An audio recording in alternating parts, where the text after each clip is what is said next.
Hello everyone. Um, it's late, July 7th, 2011. Actually, it's not late. It's early.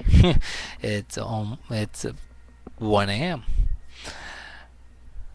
I thought I'd just put together this little quick video to say a few things. One, um, I'm leaving Korea in a few days. I'm leaving for Vancouver first, and then Toronto a few days after. I'm leaving Saturday. Um, I'm leaving. It's hard to explain, but I'm leaving because it's time for me to think about a career, thinking about where I'm going to settle, think about where I want to be in the future, because I just don't exactly know. I know I really love being in Korea. I'm gonna miss it terribly. I'm gonna have reverse culture shock. Um, my lifestyle in Korea suits me very well, but anyway, I'm leaving with happy memories. And you'd think that, yeah, that's all I want to say about that. I'm leaving because I'm with happy memories. Um, Now, here's the thing. I promised myself by a certain date I would stop doing this, stop living in Korea for long periods of time. I have not reached that date yet, so there is a small chance that I will come back for one more time. But I can almost say definitely that if I come back, that will be the last time. Um, the thing is, this is definitely not my last time in Korea. I have many reasons to come back to Korea, including all you that know me. I would very love to see you all again. So please, please, please keep in touch. Um, another funny thing is I really love having my dog. He's really hard to travel with, but other than that, I really like having a dog. So, there's a very good chance I'm going to come back to Korea in the near future and get another dog. This might become a sort of tradition for me, is when I'm ready to get a new dog, I might get it from Korea.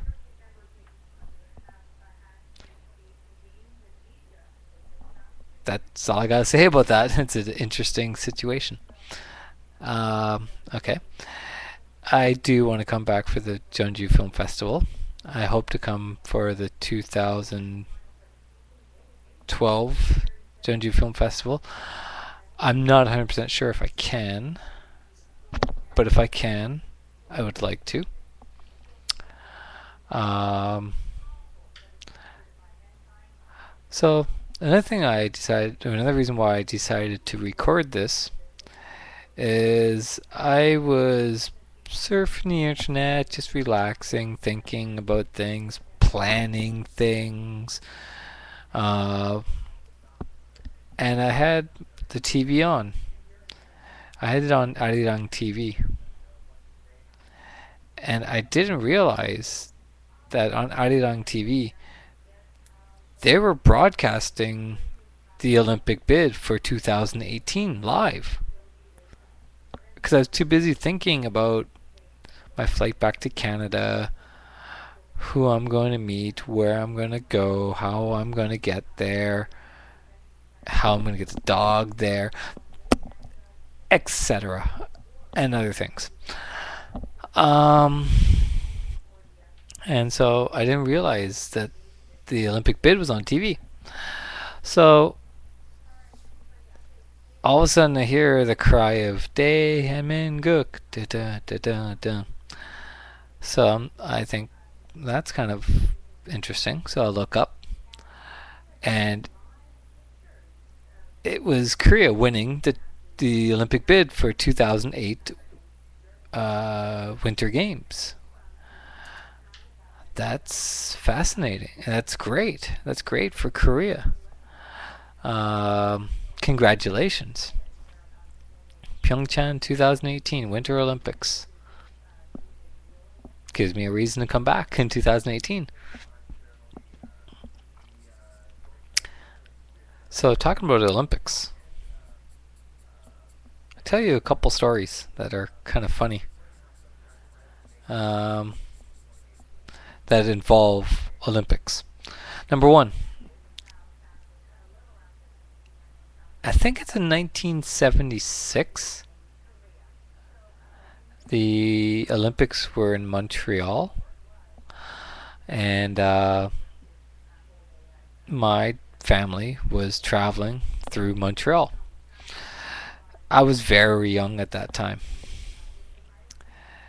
I've never been to an Olympic game before, but apparently I was in the stadium just not long before they opened up to the world for the Olympic Games.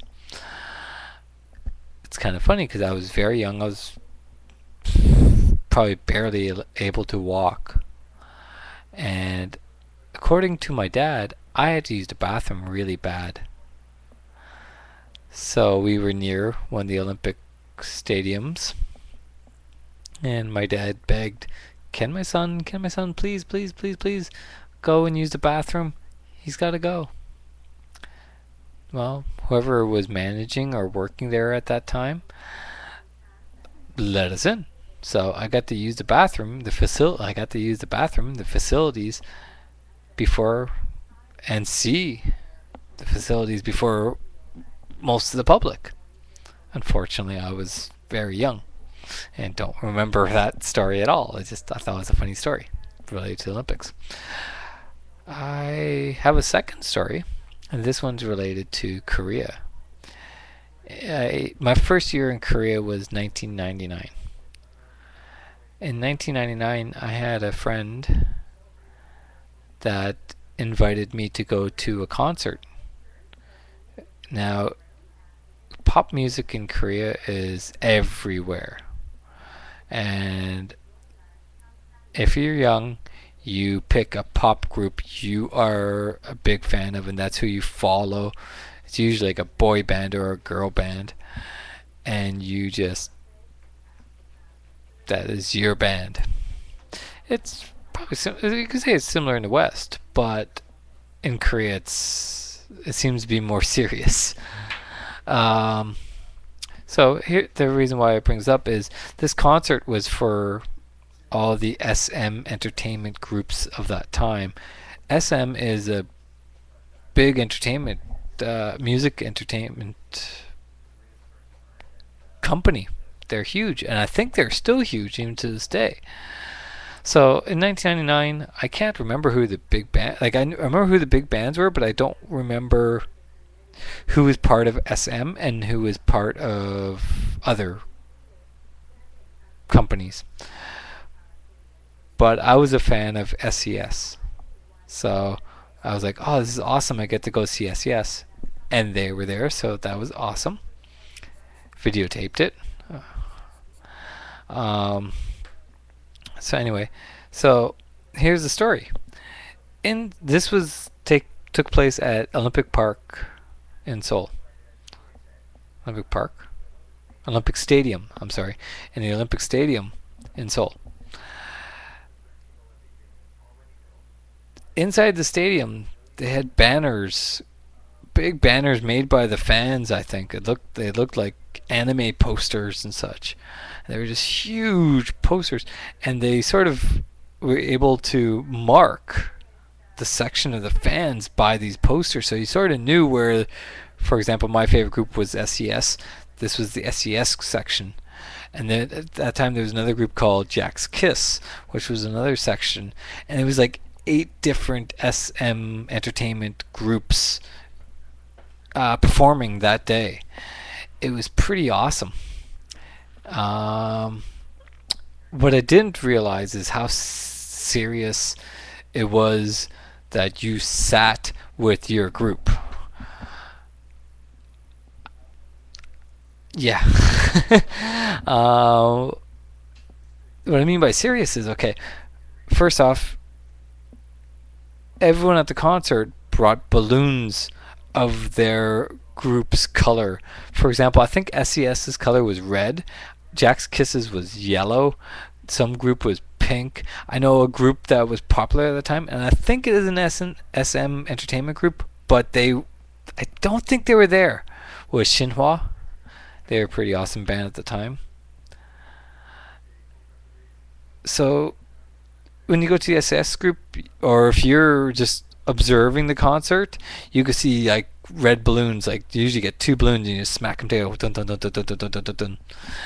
And if they get thousands of kids, I was much older than anybody else there, just smacking the balloons. It gets pretty loud. I was sitting in the Jack's Kiss group. Now here's the thing. SES is a girl band, and usually girl bands can get girls and some guys. Jack's Kiss was a boy band, which I would say is probably 90% girl fans. Well, I was sitting in Jack's Kiss section, and I didn't understand the color system. I just understood I was given red balloons, and that's for me to cheer with. Yeah. Well, I had 3 sets of balloons, like 3 pairs of balloons, so I had 6 balloons. They didn't make it through the concert. Girls on the left of me, girls on the right of me, I remember the girls in front of me were really violent. Would grab those balloons and just destroy them, just pop them or whatever. The girls in front of me, they really didn't like me having those balloons. At some point in the concert, they gave me yellow balloons so I can cheer for Jack's Kiss, but I don't like them and don't know who they are, don't care. I was an SES fan. I didn't want to cheer for them, but I lost my balloons that day. I just remember the front of me, there's some violent girls. So, moral of the story, I guess, is girl fans are dangerous. Fangirls are dangerous, especially around boy bands. So, that's all my stories for now. Again, if you know me, please, please, please, please, please keep in touch. You know how. If you don't know me and you want to keep in touch, leave me a video response or leave me an email at thank you,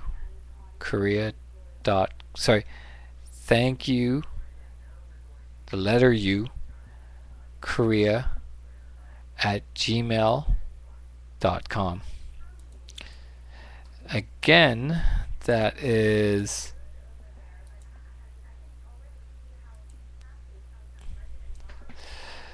thankukorea at gmail.com.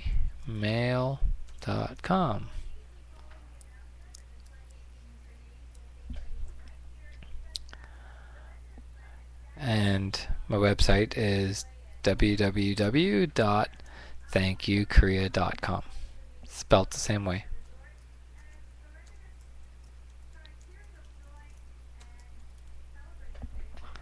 So, all the best.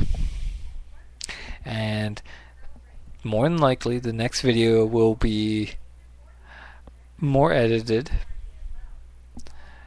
more about my memories of